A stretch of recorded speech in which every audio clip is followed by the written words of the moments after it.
കഴിഞ്ഞ ദിവസം നിർണായകമായൊരു വാർത്ത വന്നിരുന്നു. ഇറാൻ്റെ ഉന്നത സൈനിക ഉദ്യോഗസ്ഥൻ്റെ പ്രസ്താവനയാണ് വന്നത്. ഇസ്രായേലിൻ്റെ ആണവ കേന്ദ്രങ്ങളെക്കുറിച്ച് ഇറാന് കൃത്യമായ രഹസ്യാന്വേഷണ വിവരങ്ങൾ ലഭിച്ചിട്ടുണ്ടെന്നാണ് ഇറാൻ്റെ കമാൻഡർ അവകാശപ്പെട്ടത്.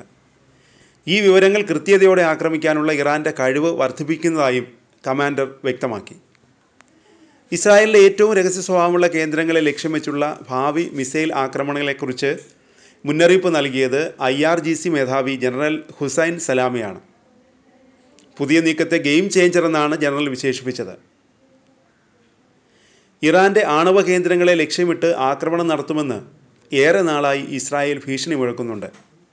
ഇറാൻ US ആണവ ചർച്ചകൾ തുടരുന്നതിനിടയിലും ഇറാനെതിരെ തീവ്ര നിലപാടുമായി ഇസ്രായേൽ മുന്നോട്ടു പോവുകയാണ്. അതിനിടെ കഴിഞ്ഞ ദിവസം US പ്രസിഡന്റ് ഡൊണാൾഡ് ട്രംപ് ഒരു വെളിപ്പെടുത്തൽ നടത്തിയിരുന്നു. ഇറാനുമായുള്ള ആണവ ചർച്ചകളിൽ തനിക്ക് വലിയ പ്രതീക്ഷയില്ലെന്നാണ് ട്രംപ് ഒരു അഭിമുഖത്തിൽ പറഞ്ഞത്. യുറേനിയം സമ്പുഷ്ടീകരണം ഇറാൻ പൂർണ്ണമായി നിർത്തണമെന്നാണ് US ആവശ്യപ്പെടുന്നത്. എന്നാൽ ഈ ആവശ്യം ഇറാൻ അംഗീകരിക്കുന്നതേയില്ല. അതിനിടയിൽ ട്രംപ് നെതന്യാഹുവുമായി ടെലിഫോണിൽ സംസാരിക്കുകയും ചെയ്തു. ഇറാനുമായുള്ള ആണവ ചർച്ചകളിലെ വിശദാംശങ്ങൾ 40 മിനിറ്റോളം നീണ്ട ടെലിഫോൺ സംഭാഷണത്തിൽ ഇരുവരും സംസാരിച്ചതായും അന്താരാഷ്ട്ര മാധ്യമങ്ങൾ റിപ്പോർട്ട് ചെയ്തു. പിന്നാലെ ഇസ്രായേൽ ഇറാനെതിരെ ഉടൻ ആക്രമണം നടത്തുമെന്ന റിപ്പോർട്ടും വരുന്നു. US-ലെയും യൂറോപ്പിലെയും ഉദ്യോഗസ്ഥരെ ഉദ്ധരിച്ച് ദി ന്യൂയോർക്ക് ടൈംസ് ആണ് ഇക്കാര്യം റിപ്പോർട്ട് ചെയ്തത്. ഇറാനെതിരെ ഇസ്രായേൽ ഉടൻ തന്നെ ആക്രമണം നടത്താൻ തയ്യാറെടുക്കുന്നതായി റിപ്പോർട്ടിൽ പറയുന്നു.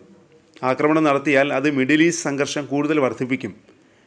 ഇറാൻ്റെ ആണവ ബോംബ് നിർമ്മിക്കാനുള്ള വഴിമുടക്കാനുള്ള കരാറിൽ മധ്യസ്ഥത വഹിക്കാനുള്ള ട്രംപ് ഭരണകൂടത്തിൻ്റെ ശ്രമങ്ങളെ ആക്രമണം തടസ്സപ്പെടുത്തുകയോ വൈകിപ്പിക്കുകയോ ചെയ്തേക്കാമെന്നും ദി ന്യൂയോർക്ക് ടൈംസിൻ്റെ റിപ്പോർട്ടിൽ പറയുന്നു.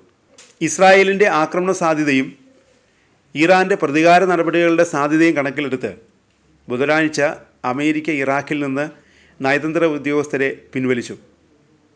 മിഡിൽ ഈസ്റ്റിൽ നിന്ന് US സൈനിക കുടുംബങ്ങളെ സ്വമേധയാ പോകാൻ അനുവദിക്കുകയും ചെയ്തിട്ടുണ്ട്. ഇസ്രായേൽ എത്രത്തോളം വിപുലമായ ഒരു ആക്രമണത്തിന് തയ്യാറെടുക്കുന്നുണ്ടെന്നത് വ്യക്തമല്ല.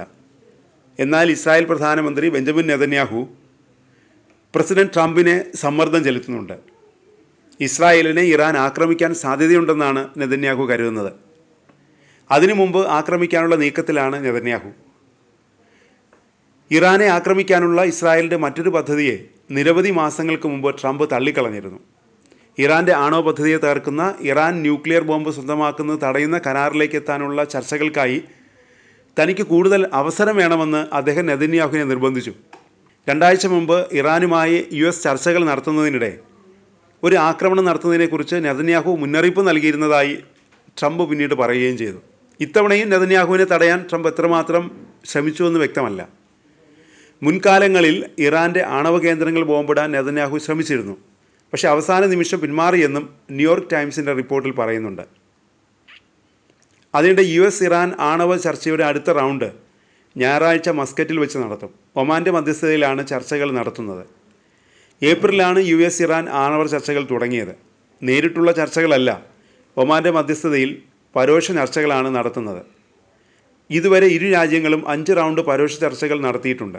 അതിൽ 3 സെഷനുകൾ മസ്കറ്റിലും മറ്റ് 2 സെഷനുകൾ റോമിലുമാണ് നടന്നത്. എല്ലാ യുറേനിയം സമ്പുഷ്ടീകരണ പ്രവർത്തനങ്ങളും ഇറാൻ നിർത്തലാക്കണമെന്നാണ് US-ൻ്റെ ആവശ്യം. എന്നാൽ പൂർണ്ണമായും ഇറാനിയൻ സമ്പുഷ്ടീകരണം നിർത്താനാവില്ലെന്ന നിലപാടിൽ ഇറാൻ ഉറച്ചു നിൽക്കുകയാണ്. ഇതാണ് ചർച്ചകളിലെ ഒരു പ്രധാന തടസ്സമായി തുടരുന്നത്. ആണവ നിർവ്യാപന ഉടമ്പടി പ്രകാരം യുറേനിയം സമ്പുഷ്ടമാക്കാനുള്ള അവകാശം ഇറാനുണ്ടെന്നാണ് ആ രാജ്യത്തിൻ്റെ നിലപാട്. അതിനാൽ ഇറാൻ ഈ വ്യവസ്ഥയെ ശക്തമായി എതിർക്കുന്നുണ്ട്.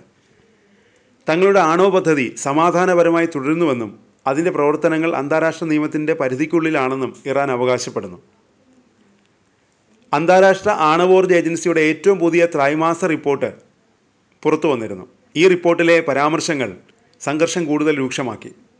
ഇറാൻ തങ്ങളുടെ സമ്പുഷ്ടമായ യുറേനിയത്തിൻ്റെ ശേഖരം ഗണ്യമായി വർദ്ധിപ്പിച്ചതായി UN ആണവ നിരീക്ഷണ സംഘം അവകാശപ്പെട്ടു. എന്നാൽ അന്താരാഷ്ട്ര ആണവോർജ്ജ ഏജൻസിയുടെ റിപ്പോർട്ട് ഇറാൻ തള്ളിയിട്ടുണ്ട്. അതിനിടെയാണ് ഇറാനുമായുള്ള ചർച്ചയിൽ ട്രംപ് സംശയം പ്രകടിപ്പിച്ചത്. യുറേനിയം സമ്പുഷ്ടീകരണം പൂർണ്ണമായി ഇറാൻ നിർത്തുമെന്ന കാര്യത്തിൽ തനിക്ക് ആത്മവിശ്വാസം ഇല്ലെന്നാണ് ട്രംപ് ഒരു അഭിമുഖത്തിൽ ബുധനാഴ്ച പറഞ്ഞത്. ഇറാൻ്റെ ആണവ പ്രവർത്തനങ്ങൾക്ക് പരിധി നിശ്ചയിക്കുന്നതിനാണ് ട്രംപ് പുതിയ ആണവ കരാർ വേണമെന്ന് ആവശ്യപ്പെടുന്നത്. ഒരു കരാറിലെത്തിയില്ലെങ്കിൽ ഇറാനെതിരെ ബോംബാക്രമണം നടത്തുമെന്ന് ഭീഷണിപ്പെടുത്തുകയും ചെയ്തു.